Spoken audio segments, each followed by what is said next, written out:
Hello friends, welcome to Healthy Food Chef. நம்ம இன்னைக்கு ரொம்ப சிம்பிளான ஒரு ஹெல்தியான ரெசிபி பார்க்க போறோம். கருப்பு உளுந்தங்கஞ்சி. இது ரொம்ப உடம்புக்கு நல்லது. சின்னவங்கல இருந்து பெரியவங்க வரைக்கும் எல்லாரும் இத அடிக்கடி சாப்பிடணும். இது வந்து எலும்புக்கு மூட்டுக்குலாம் ரொம்ப யூஸ்ஃபுல்லா இருக்கும். பெண்களுக்கு இது ரொம்பவே ஒரு பெஸ்டான ஒரு உணவு. கண்டிப்பா இத வந்து மாசத்துல ஒரு டைமாவது எடுத்துக்கோங்க. இப்போ எப்படி செய்யறதுன்னு பார்க்கலாம். இது வந்து கருப்பட்டியை நான் வந்து ஒரு அச்சு அளவுக்கு எடுத்து இந்த மாதிரி நல்லா உடைச்சிருக்கேன். இதில் வந்து ஒரு 2 கிளாஸ் அளவுக்கு தண்ணி ஊற்றி இதை வந்து ஃபஸ்ட்டு நம்ம இப்போ காய்ச்சி எடுத்துக்கலாம். ஏன்னா இதில் வந்து சக்கரை இருக்கும். அதனால் ஃபஸ்ட்டு நம்ம பாவாக காய்ச்சிட்டு அதை வடிகட்டிக்கலாம்.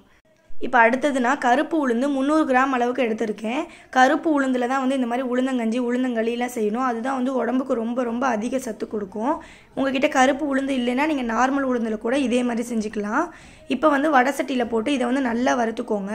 மீடியம் ஃப்ளேமில் வச்சு ஒரு 10 நிமிஷத்துக்கு நல்லா வறுத்துக்கோங்க. இது கூட வாசத்துக்கும் வந்து 4 ஏலக்காய் சேர்த்துக்கோங்க. ஏலக்காய் வந்து உடம்புக்கு ரொம்ப நல்லதும் கூட.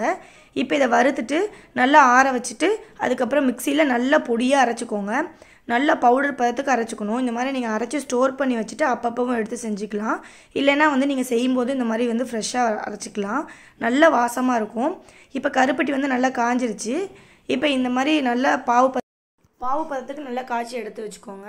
அடுத்தது இப்போ களி எப்படி செய்யுதுன்னு பார்க்கலாம். 500 ml அளவுக்கு தண்ணி எடுத்துக்கோங்க. ஒரு கெட்டியான வடை சட்டியில் அந்த தண்ணியில் நம்ம அரைச்சி வச்சுருக்கிற அந்த மாவை வந்து ஃபுல்லாக மிக்ஸ் பண்ணிக்கோங்க. தண்ணி சூடேற்றி இதில் நம்ம பவுடர் போட்டோன்னா அது சீக்கிரம் கெட்டியாயிடும்.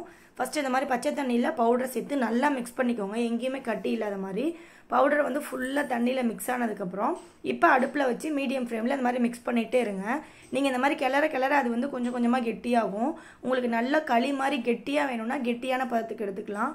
இல்லை நல்லா கஞ்சி மாதிரி சாப்பிட்றதுக்கு வேணும்னா கொஞ்சம் கொலன்னு இருக்கிற பதத்துக்கே வந்து நீங்கள் எடுத்துக்கலாம்.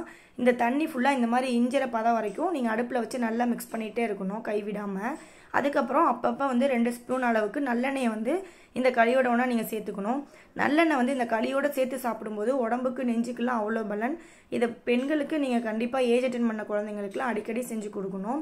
எல்லா குழந்தைங்கள்லேருந்து பெரியவங்க வரைக்குமே வந்து இதை சாப்பிட்லாம். உடம்புக்கு ரொம்ப நல்லது. இந்த மாதிரி நம்ம அரைச்சி செய்யும்போது அவ்வளோ வாசமாகவும் மணமாகவும் இருக்கும். இது வந்து ஒரு ஸ்நாக்ஸ் மாதிரி ஈவினிங்கும் நீங்கள் சாப்பிட்லாம். மார்னிங் வந்து பிரேக்ஃபாஸ்ட்டுக்கு இந்த மாதிரி நீங்கள் செஞ்சு சாப்பிடும்போது இதில் இருக்கிற சத்து ஃபுல்லாக வந்து நல்லாவே நமக்கு கிடைக்கும். இப்போ வந்து நம்ம கருப்பட்டி காய்ச்சினதை வடிகட்டி இதில் சேர்த்துக்கலாம். இப்போ நல்லா மிக்ஸ் பண்ணி உங்களுக்கு தேவையான அளவுக்கு இனிப்பு சேர்த்துக்கோங்க. ஒரு 5 மினிட்ஸ் அடுப்பில் வச்சுட்டு நம்ம இறக்கிடலாம். சூப்பரான மணமான உளுந்தங்களி ரெடி ஆகிடுச்சு. இதில் வந்து நல்லெண்ணெய் ஊற்றி சாப்பிட்றது அவ்வளோ டேஸ்ட்டாக இருக்கும். ரொம்ப நல்லது உடம்புக்கு. ரொம்ப சிம்பிளாக நல்ல ஒரு ஹெல்த்தியான ரெசிபி. கண்டிப்பாக செஞ்சு பாருங்கள். ரொம்ப குயிக்காகவே செஞ்சிடலாம். மார்னிங் பிரேக்ஃபாஸ்ட்டுக்கு இதை எடுத்துக்கிட்டோம் அப்படின்னா ரொம்ப நல்லது. செஞ்சு பார்த்துட்டு எப்படி இருக்குன்னு சொல்லுங்கள். தேங்க்யூ. Happy cooking.